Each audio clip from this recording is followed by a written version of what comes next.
দিন হচ্ছে এমন একটি দিন যেদিন এমন একটি সময় বা অর্থ রয়েছে যে সময় আল্লাহ সুবহানাহু ওয়া তাআলা বান্দার দোয়াকে বেশি বেশি কবুল করে। কথা কি বুঝতে পারছেন? এই সময়টা নিয়ে ফুকাহাদের মতে 40 থেকে 43 খানার মতো মত পাওয়া যায়। কেউ কেউ বলেছে ফজর থেকে ইস্তিগফার করতেই থাকতে হবে, দরুদ ইব্রাহিম বেশি বেশি পাঠ করতে হবে। তাই বলে বালাগালুরা এই দরুদ না, এটা দরুদই না, এটা হুজুরের তৈরি দরুদ ইব্রাহিমের কথা বলা হচ্ছে। তবে বিশুদ্ধ যে মতটি হতে পারে, প্রখ্যাত ইমাম ইবনুল কাইয়্যিম আল-জাওজাই আল-মুতাওয়াফা 751 হিজরি তার বিখ্যাত গ্রন্থ জাদুল মাদ কিতাবুল জুমা প্রসঙ্গে আলোচনা করতে যে তিনি বলছেন হতে পারে ওই সময়টা, কথা বুঝতে পারছেন আমার? হতে পারে ওই সময়টা যখন খতিব সাহেব মসজিদে আগমন করবেন, আলোচনার পূর্ব থেকে নিয়ে শুরু করে যতক্ষণ পর্যন্ত আসরের ওয়াক্ত শুরু হচ্ছে সেই সময় পর্যন্ত বান্দা আল্লাহ সুবহানাহু ওয়া তাআলার কাছে যা চায় আল্লাহ সুবহানাহু ওয়া তাআলা তাকে ওইটা কবুল করে নেন। কিভাবে আমি আপনাদেরকে বোঝাবো? আল্লাহ সুবহানাহু ওয়া তাআলা যে জুমার যে গুরুত্ব, যে মহত্ব, ফজিলত রয়েছে, এগুলো আমাদেরকে বোঝার এবং সে অনুযায়ী চলার তৌফিক দান করো। সকলে বলি আমিন। সম্মানিত সুধী, আমি পবিত্র কুরআনুল কারীম সূরা বনী ইসরাঈল সূরা নম্বর 17 আয়াত নম্বর 71 এর প্রথম অংশ এবং রাসূল সাল্লাল্লাহু আলাইহি সাল্লামের অজস্র হাদিস থেকে সুনান তিরমিজির একটি হাদিস উপস্থাপন করেছি। উক্ত আয়াত এবং হাদিসকে সামনে রেখে আলোচনার আলোচ্য বিষয় যেটার উপরে আমাকে টাচ দেওয়া হয়েছিল, তো উক্ত আয়াত এবং হাদিসকে সামনে রেখে আলোচনার আলোচ্য বিষয় আমি উপস্থাপন করব তিনটা কোয়ালিটি, তিনটা পয়েন্টে। প্রথম পয়েন্ট, ফিরকাতুন নাজি কারা, কোরআন এবং সেই হাদিসের আলোকে এটাকে আমরা আজকে ক্লিয়ার করব। কথা বুঝতে পারছেন? দুই নম্বর পয়েন্ট, আহলুল হাদিসের উপরে যে সমস্ত অভিযোগ আছে, যে মিথ্যা কাহিনী কথাবার্তা চলে আসে, এটাকে খণ্ডন করব। তিন নম্বর পয়েন্ট, জিহাদি আন্দোলনে অর্থাৎ 1857 সালে জিহাদি আন্দোলনে শ্যামলী যুদ্ধে হানাফি দেওবন্দি আলেমদের অবস্থান ভার্সেস আহলুল হাদিসদের অবস্থান কি ছিল, এই তিনটা বিষয় ক্লিয়ার করব ইনশাআল্লাহ ওয়াল আজিজ। সংক্ষিপ্ত সময়ের মধ্যে যতটুকু পারি আপনাদেরকে তথ্যবহুল আলোচনা আপডেট দিব ইনশাআল্লাহ ওয়াল আজিজ। প্রথমে ফিরকাতুন নাজি, যেটাকে বলা হয় মুক্তিপ্রাপ্ত দল। এই মুক্তিপ্রাপ্ত দল কারা হবে? প্রত্যেক ধর্মই দাবি করছে যে আমরাই হচ্ছে শ্রেষ্ঠ ধর্ম, দাবি করছে না? দাবি করছে। টাইমস অফ ইন্ডিয়ার 2019 এর তথ্য অনুযায়ী গোটা বিশ্ব জগতে 850 কোটির মতো মানুষ বসবাস করছে। কত কোটি? 850 কোটি মানুষ বসবাস করছে গোটা বিশ্ব জগতে। তার ভিতরে যে ধর্মের অনুসারী সব থেকে বেশি সেটি হচ্ছে খ্রিস্টান ধর্ম। কি ধর্ম? কথা বলেন। যার অনুসারী ফলোয়ার্স রয়েছে 200 কোটি। কত কোটি?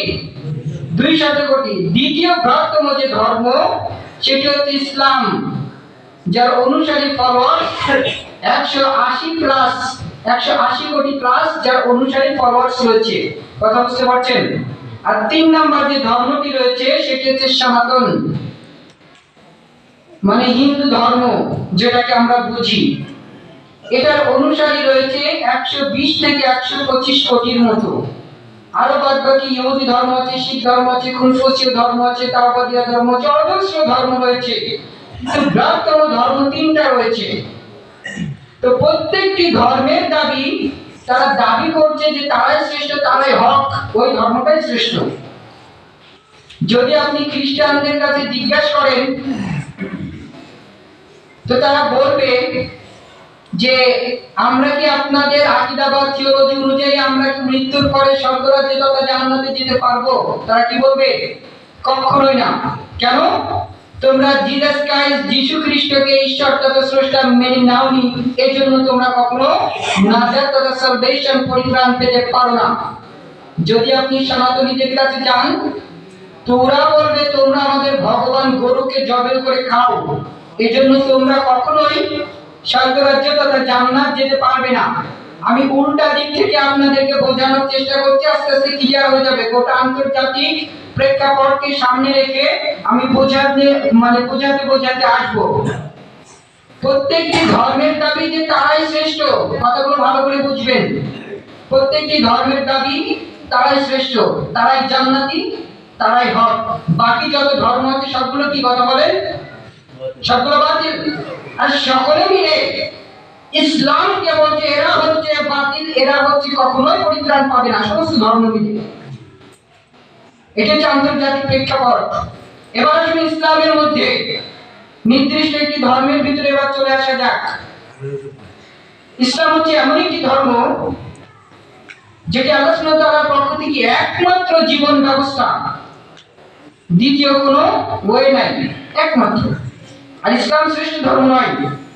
যখন আপনি বলবেন ইসলাম শ্রেষ্ঠ ধর্ম, তখন আপনি পরোক্ষভাবে স্বীকার করে নিচ্ছেন যে খ্রিস্টান ধর্ম এটা ভালো, হিন্দু ধর্ম এটা ভালো, খ্রিস্টান আর ভালো, ইসলাম শ্রেষ্ঠ তার চাইতে বেশি ভালো। তার মানে তিনটা ধর্মকে আপনি স্বীকার করে নিচ্ছেন যদি আপনি শ্রেষ্ঠ বলেন ইসলামকে। তবে শ্রেষ্ঠ হচ্ছে ইসলামের একটা বৈশিষ্ট্য, একটা সিফাত, একটা গুণ। কথা বুঝতে পারছেন? তবে আল্লাহ সুবহানাহু ওয়া তাআলা বলেছেন ইন্নাদ দীনা ইনদাল্লাহিল ইসলাম, সূরা ইমরান সূরা নম্বর 3 আয়াত নম্বর 19। ইসলাম একমাত্র ধর্ম, শ্রেষ্ঠ ধর্ম, এটা তার গুণ, তার বৈশিষ্ট্য, এটি বুঝতে হবে আপনাদেরকে। একমাত্র ধর্ম। তো ইসলাম এমন একটি ধর্ম যে ধর্মের অনুসারী ফলোয়ার্স রয়েছে 180 কোটি প্লাস, এবং এই ধর্মে অজস্র ফিরকা, দল, পথ, পদ্ধতি, পন্থা আছে না নাই? আছে। তারা প্রত্যেকেই দাবি করছে আমরাই হক, আমরাই শ্রেষ্ঠ, আমরাই জান্নাতি, আমরা ছাড়া কেউ কখনো জান্নাতে যেতে পারবে না, এই দাবি তারা করছে। এখন এটা কতটুকু সত্য? সাধারণ আমরা যারা জনগণ আছি আমরা তো মুশকিলের মধ্যে পড়ে যাই যে আজীব ব্যাপার, কোনটা সত্য? হানাফি বলছে ওরা সত্য, দেওবন্দি বলছে ওরা সত্য, বেরলভী বলছে তারা সত্য, দেওবন্দি বেরলভীদেরকে বলছে কাফের, ও পথ ভ্রষ্ট হয়ে গেছে, আবার বেরলভী দেওবন্দিদের বলছে ও কাফের, পথ ভ্রষ্ট হয়ে গেছে। এনাকপুরি, জৌনপুরি, রাজারবাগি, মাঝভান্ডারি, চরমোনাই, গোলাপশাহ, যত পীর আছে, দেওয়ানবাগি, আটরশি সহ দেওবন্দি হায়াতি, দেওবন্দি মামাতি, যত গ্রুপ আছে, প্রত্যেকটা দলের দাবি আমরাই শ্রেষ্ঠ, আমরাই হক। বাকি যত ধর্ম আছে, যত ফিরকা আছে, তারা সকলেই জাহান্নামী দাবি করছে, কি করছে না? পথভ্রষ্ট। দেখবেন ইনায়েতুল্লাহ আব্বাসী, চিনেন ওনাকে? উনি কালা চশমা পরে সবাইকে কাফের ডাকে, বেরলভী কাফের ডাকে উনি। তার মানে উনার কাছে সকলেই কাফের, পথভ্রষ্ট। সে দেওবন্দি হোক আর আপনার চরমোনাই হোক, সকলে ওনার কাছে কাফের। প্রত্যেকটি দল বা ফিরকা তারা তাদের জায়গা থেকে প্রমাণ করছে, বলছে যে তারাই কাফের, তারা পথভ্রষ্ট।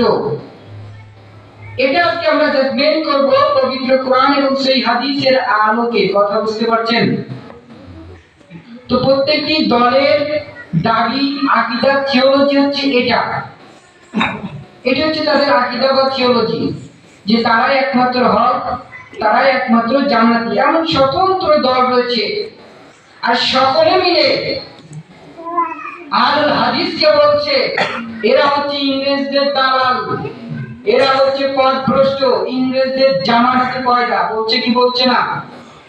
তো আজকে আলোচনার মধ্য দিয়ে এটাকে ক্লিয়ার করব যে কারা হকপন্থী দল, কারা জান্নাতি দল বা ফিরকাতুন নাজি, কারা মুক্তিপ্রাপ্ত দল, কোরআন এবং সেই হাদিসের মানদণ্ডে। কথা বুঝতে পারছেন? এটি হচ্ছে আলোচনার সারমর্ম। আল্লাহ রাসূল সাল্লাল্লাহু আলাইহি ওয়াসাল্লাম তিনি অনেক আফসোস করে বলছেন, সুনান আবু দাউদ কিতাবুস সুন্নাহ হাদিস নাম্বার 4597, সুনান তিরমিজি কিতাবুল ফিতান হাদিস নাম্বার 2641, মিশকাত কিতাবুস সুন্নাহ হাদিস নাম্বার 171। আল্লাহ রাসূল সাল্লাল্লাহু আলাইহি ওয়াসাল্লাম বলছেন আমার উম্মত 73টি দলে বিভক্ত হবে। কয়টি দলে? খ্রিস্টান ইহুদিরা বিভক্ত হয়েছিল 72টি দলে, আর আমার এই উম্মত তারা 73টি দলে বিভক্ত হবে। কুল্লুহুম ফিন নার, তারা সকলেই চলে যাবে জাহান্নামে, ইল্লা মিল্লাতান ওয়াহিদা, একটি দল ব্যতীত, কয়টি দল? একটি দল ব্যতীত যত দল আছে, যত ফেরকা আছে, তারা সকলেই চলে যাবে জাহান্নামে। সাহাবীরা তখন জিজ্ঞাসা করলেন, ক্বালু মান ইয়া রাসূলুল্লাহ সাল্লাল্লাহু আলাইহি ওয়াসাল্লাম, আপনি যে একটু আগে বললেন আপনার সমস্ত উম্মত তারা জাহান্নামে চলে যাবে, আবার বলেন তাদের ভিতরে একটি দল ব্যতীত, এই দলটি কারা? এই বিজয়ী কাফেলা কারা? এটা একটু আমাদেরকে বলেন।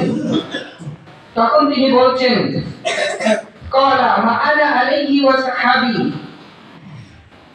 তার হচ্ছে আমি নবী আমাকে অনুসরণ করলো এবং আমার নাজাত প্রাপ্ত সাহাবী খোলাফায়ে রাশিদিন যেটার উপরে আছে, তারা যারা এটাকে মেনে চললো তারাই হচ্ছে জান্নাতি দল, মুক্তিপ্রাপ্ত দল। কথা কি বুঝতে পারছেন? আমার সাথে রেসপন্স করতে হবে। আল্লাহ রাসূল সাল্লাল্লাহু আলাইহি ওয়াসাল্লাম বলছেন যে আমার সমস্ত উম্মত তারা জাহান্নামে চলে যাবে মুসলিম হওয়ার পরেও।